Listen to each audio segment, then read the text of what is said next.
અરવલ્લી જિલ્લામાં મોડી રાત્રે ફૂંકાયેલા વાવાઝોડાએ ભારે નુકસાન સાથે તબાહી મચાવી છે.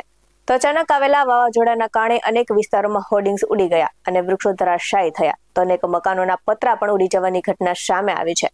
તો પવનની સાથે વરસાદી માહોલ પણ સર્જાતા પરિસ્થિતિ વધુ ગંભીર બની હતી અને છેલ્લા ઘણા દિવસોથી હવામાન વિભાગ દ્વારા કરવામાં આવેલી આગાહીની અસર હવે અરવલ્લી જિલ્લામાં સ્પષ્ટ રીતે જોવા મળી છે. તો છેલ્લા 2 દિવસથી સતત વાવાઝોડા અને વરસાદી માહોલ વચ્ચે જનજીવન પ્રભાવિત થયું છે અને ખાસ કરીને મોડી રાત્રે આવેલા વાવાઝોડાએ સ્થિતિ વધુ બગાડી દીધી છે. તો મોડાસા તાલુકાના અણદાપુર ગામમાં પણ વાવાઝોડાના કારણે ભારે નુકસાન નોંધાયું છે અને અહીં અનેક મકાનોના પતરા ઉડી જતા સ્થાનિક પરિવારો મુશ્કેલીમાં મુકાયા છે.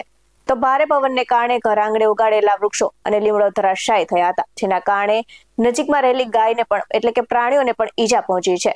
તો ગ્રામીણ વિસ્તારોમાં અચાનક બદલાયેલા હવામાનને કારણે લોકોમાં ભયનો માહોલ જોવા મળ્યો છે અને અનેક જગ્યાએ વીજ પુરવઠો પણ ખોરવાઈ ગયો છે.